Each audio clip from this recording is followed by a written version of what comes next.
Bonjour, vous écoutez la Minute Maman Zen. Je suis Julie Lemaire, sophrologue spécialiste de la périnatalité.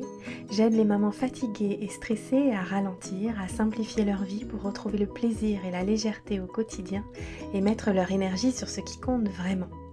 Chaque jeudi, je partage ici les découvertes et les outils qui ont changé ma vie de maman et qui, je l'espère, vous aideront à changer la vôtre aussi. Vous retrouverez les éléments et les ressources dont je parle sur le site mamanzen.com. Assurez-vous de vous abonner au podcast pour être notifié des nouveaux épisodes chaque semaine et être bien sûr de n'en manquer aucun. Cette semaine, je réponds à la question d'une d'entre vous à propos des bêtises. Mais avant de vous partager mes quelques clés sur le sujet des bêtises, je voulais prendre un petit moment pour vous envoyer un grand merci. Un grand merci à toutes celles qui prennent le temps de m'écouter, de me lire, de laisser un commentaire, d'envoyer une question et de partager mes publications. C'est vraiment génial de pouvoir échanger avec vous sur ces sujets qui me tiennent tellement à cœur et un honneur pour moi de cheminer à vos côtés sur ces questions. Alors merci. Revenons maintenant à cette question. Comment apprendre à un enfant à ne pas reproduire une bêtise ou arrêter un mauvais comportement ? La première étape, à mon avis, c'est de changer sa vision de la bêtise. Je ne sais plus quel grand sage a dit « Si tu ne peux pas changer la réalité, change la vision que tu en as ». Alors je vous invite à commencer par changer la vision que vous avez peut-être de votre enfant. Ce qui nous paraît bêtise est bien souvent un test, un essai-erreur, une expérience, une exploration, une découverte, une aventure, un jeu pour nos enfants. Quand on se remet à l'échelle d'un enfant qui découvre le monde, c'est fascinant, ça donne une irrésistible envie d'expérimenter toutes ces choses d'adultes un peu mystérieuses. Oublions le mot bêtise et remplaçons-le par exploration. Ça changera déjà beaucoup de choses dans notre façon d'appréhender les situations. On peut aussi adapter l'environnement. Quand un enfant arrive dans nos vies, il y a 2 ou 3 réglages à faire, dont celui d'offrir un environnement protégé et propice à des explorations sécurisées.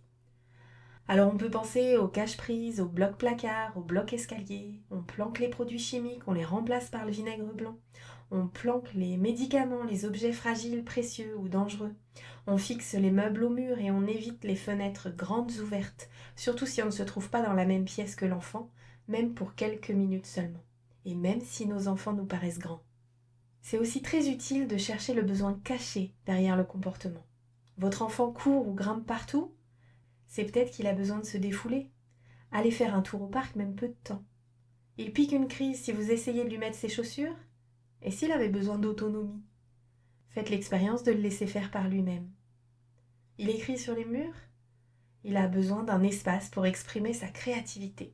Laissez toujours en libre accès des feuilles de différents formats, des feutres, en lui rappelant cette règle simple, les feutres, c'est pour le papier. Il peut être utile aussi de s'informer sur le développement de l'enfant. Parfois, on a des attentes inadaptées à l'âge de nos enfants.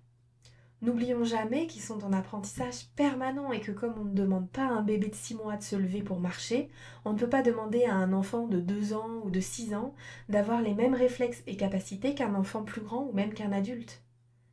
Ce qui nous paraît simple et évident ne l'est peut-être pas. Une explication s'impose peut-être. On peut leur montrer l'exemple et transmettre les bons gestes. Votre enfant fait des crises, hurle, pleure, tape, pince, mord. Son cerveau est sous stress et il a besoin d'apprendre à redescendre. Dans un moment de calme, transmettez-lui des techniques anti-stress en reproduisant les scènes avec les peluches ou des Playmobil. Invitez-le à trouver des solutions plus pacifiques à l'expression de son émotion. En criant ou en tapant, vous validez le comportement que vous espérez voir disparaître. Vous envoyez le message que quand on est en colère ou stressé, on peut crier et ou taper. Avec les bonnes clés, on peut faire autrement rapidement. Pour en savoir plus, je vous renvoie à ma méthode C'est décidé, j'arrête de crier et de stresser pour mettre en place le bouton off de votre colère et de votre stress. Un petit bonus, en extra. Ne sous-estimez jamais le besoin de jouer d'un enfant. Il saute sur le lit ou le canapé, achetez un petit trampoline ou proposez-lui de sauter ensemble sur un coussin dédié. Il cache des objets, mettez à sa disposition un panier avec des objets qu'il est permis de cacher et organisez une grande partie de tu chauffes tu refroidis en famille. Même si ça ne dure que 5 ou 10 minutes, faites-le. Vous n'avez pas idée du nombre de conflits qu'on désamorce ou du nombre de messages qu'on peut faire passer en jouant ou en répondant aux besoins d'attention d'un enfant. Une de mes mamans zen me disait ce matin que finalement il faut surtout prendre le temps de les accompagner. Mais n'est-ce pas justement le cœur de notre mission de parents ? N'hésitez pas à venir partager avec moi sur Instagram ou Facebook le résultat de vos réflexions en utilisant le hashtag #MinuteMamanZen.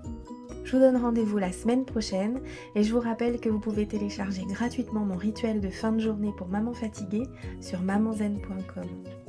Vous pouvez également y trouver toutes les infos sur mon programme C'est décidé, j'arrête de crier et de stresser. Si ce podcast vous a plu, la meilleure façon de le soutenir, c'est de laisser un avis 5 étoiles ou de le partager sur les réseaux sociaux. Ça permettra à d'autres mamans de découvrir le podcast plus facilement. À bientôt!